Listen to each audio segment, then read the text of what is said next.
ए video के हम भूख में शूट कैले बनी। अच्छा। वो लाज में शूट कैले बनी कि सब केहू कहते कि कृष्णवा ते का करो तरीस कि सारा तोरे से कुछ होते नहीं के। अच्छा। ये एती में हम कैले बनी, इतना भूख में इतना जुनून में कैले बनी। और वो वीडियो के आज ब्लॉक कर दिया गई बावे, बहुत बुरा लागता हमके। आज इंस्टा पर ओकर रील बनल बहुत ज्यादा जोरों शोर से हो गई बावे। अच्छा। और गाना हमारे यूट्यूब पर नहीं खे, बहुत दुख लागता है बात कि के और गाना के ब्लॉक कर देले बा कि रुआ इतना रोवा तनी भावुक हो जाता नहीं बोलते बोलते। हम एगो कंपनी बड़ भैया के कंपनी बा का पता ना, वहाँ के लड़का के नाम याद बावे, धीरज नाम है। और आरडी ट्यून्स के मतलब ई धुन है, लेकिन आरडी ट्यून्स पर भी 5-6 गो गाना बा जौन की दूसरा के धुन है।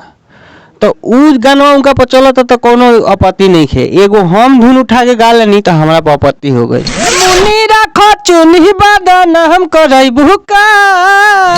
हाईवे जाम किए हैं, ये तो गलत है। मैं हाईवे जाम किया था 5 मिनट के लिए, कम से कम 100-200 गाड़ी रुक चुकी थी। मेरा ये औकात नहीं है और ये नियम भी नहीं है कि मैं हाईवे जाम करूं, लेकिन थोड़ा देर के लिए मैं गलती किया। नाम मेरा नाम नित्यानंद पांडे और आप फिट सब न्यूज देख रहे हैं। अभी हम लोग माधोपुर में हैं जो कि जामो बाजार के बगल में पड़ता है। और हम लोग ऐसे गायक के पास हैं और ऐसे कॉमेडियन के पास हैं जो कि कभी हंसते हुए दिखते हैं तो कभी रोते हुए दिखते हैं। लेकिन आज एक फिर उनके ऊपर मुसीबत आ गया है। एक गाना कुछ ही दिनों पहले रिलीज किए थे सोहराब म्यूजिक से और वो गाना कल ब्लॉक हो चुका है। कृष्णा जैक जी का हम बात कर रहे हैं। आप लोग कुछ ही दिनों पहले इंटरव्यू देखे हैं, चंदन उपाध्याय से एक मैटर हो गया था। फिर हम पहुंचे हैं यहाँ माधोपुर में और कृष्णा जी यहाँ पे रिकॉर्डिंग कर रहे हैं। एक बार कैमरा मैन से फोकस करिए यहाँ पे।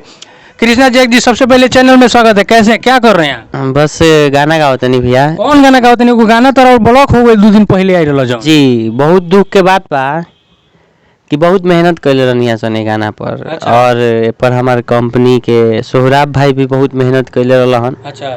और हमहू मेहनत कैले रहनी है, एक्ट्रेस मॉडल कैमरामैन सब के मेहनत कैले रहला। अच्छा। और ये वीडियो के हमने के जाके मतलब का कहीं ए वीडियो के हम भूख में शूट कैले बनी। अच्छा। वो लाज में शूट कैले बनी कि सब केहू कहते कि कृष्णवा ते का करो तरीस कि सारा तोरे से कुछ होते नहीं के। अच्छा।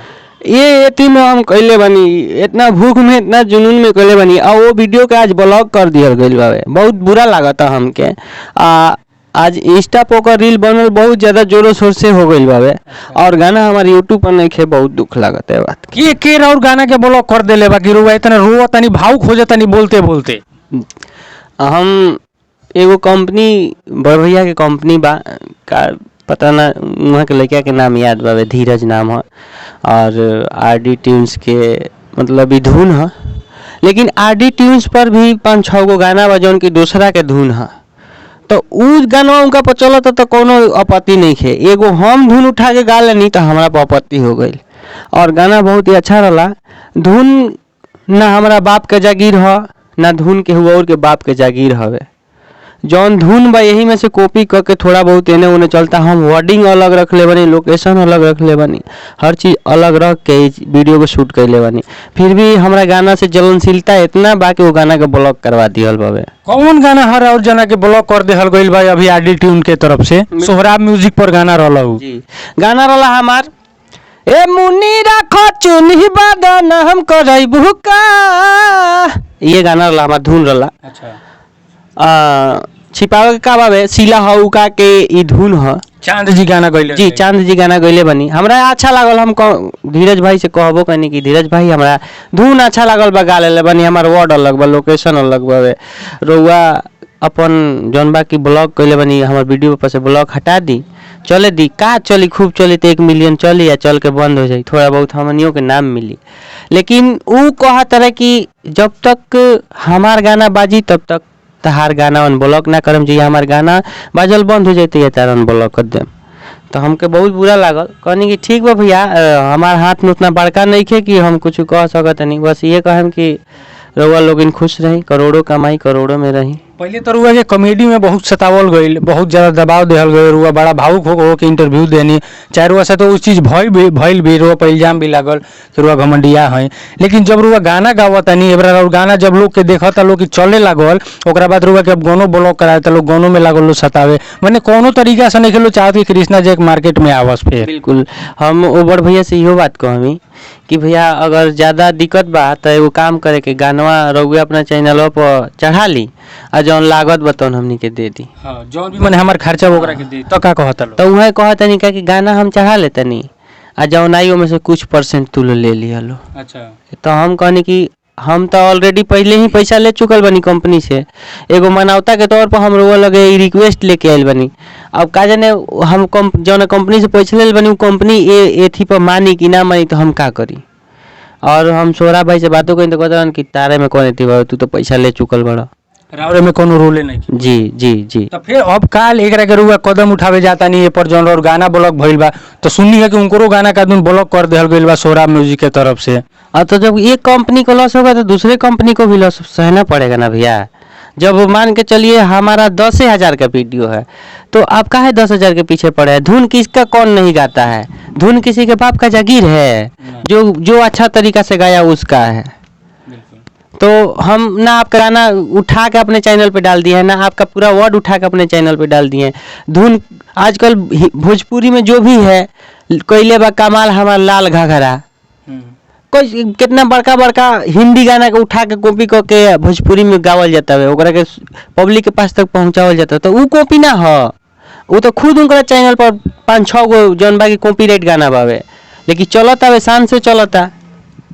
भावुक काहे हो जाइले। एगो एकरा पहले भी इंटरव्यू देखनी ओमे रुआ भावुक हो गइनी, अभियो भावुक हो। हमनी के हमेशा मेहनत करनी छन, हमनी के ताना सहे नहीं छन, बहुत ज्यादा ताना सहे नहीं छन, एने ओने घूमे नहीं छन। लोग कहेला कि ये सारवा से कुछ ना होई, ई सारवा के झूठ मूठ के तनी मुनी हाईलाइट भइल ओकरा बाद से ई सारवा के नाकाम हो गई। तो कहीं ना कहीं वो चीज के दर्द बा है दिल में, वो चीज के लेके हमनी के कुछ अच्छा करे के सोचे नहीं सन, आ जब अच्छा करे के सोचे नहीं सन तो हमनी के संगे बुरा हो जाला।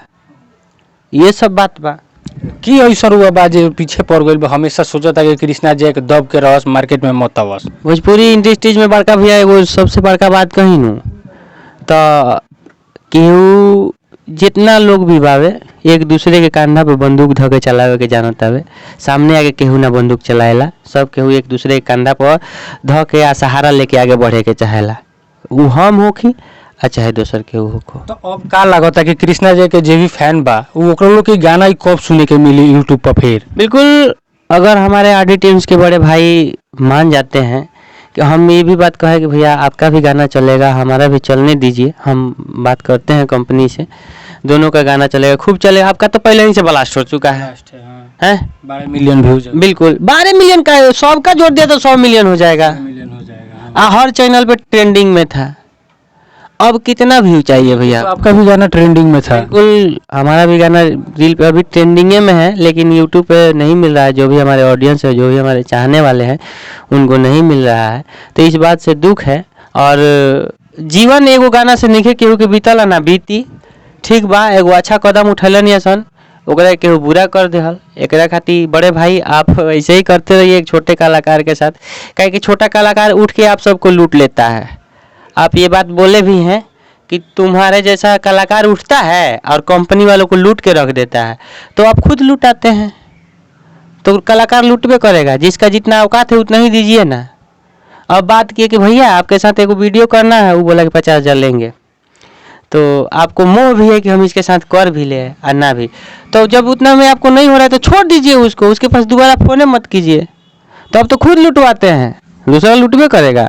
अच्छा, और भी आपके तमाम जितने भी ऑडियो गाने आए हैं चाहे वीडियो बने हैं, लेकिन सबसे डिफरेंट इस बार का था क्योंकि आउटडोर शूट किया गया था और सड़कों पे जा करके बहुत रिस्क होता है सब चीज़ों में आउटडोर में शूट करना। आपने कैसे मैनेज किया सब? बिल्कुल देखिए भैया, हम लोग एक ही बात सोचे थे कि चलिए हम लोग आउटडोर में शूट करेंगे, अगर कोई बोल भी देगा, कोई थप्पड़ भी मार देगा तो हम लोग वहाँ से चुपचाप निकल जाएंगे, कहे कि अपना तो औकात उतना नहीं है कि हम हाईवे जाम किए हैं। ये तो गलत है, मैं हाईवे जाम किया था 5 मिनट के लिए, कम से कम 100-200 गाड़ी रुक चुकी थी, और मेरा ये औकात नहीं है और ये नियम भी नहीं है कि मैं हाईवे जाम करूं, लेकिन थोड़ा देर के लिए ये मैं गलती किया था, इसके लिए क्षमा चाहता हूं जो भी हमारी जनता वहां थी उनसे।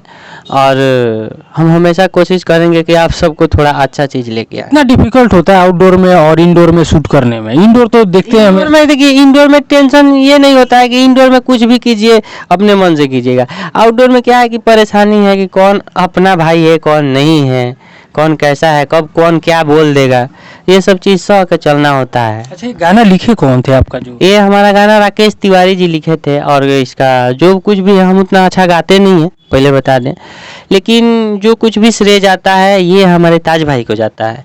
काहे कि वो हमको, जैसे वो पत्थर होता है ना घिस घिस के भगवान बना देना, वैसे ही हमको गवा गवा के कुछ अच्छा गवा देते हैं बस।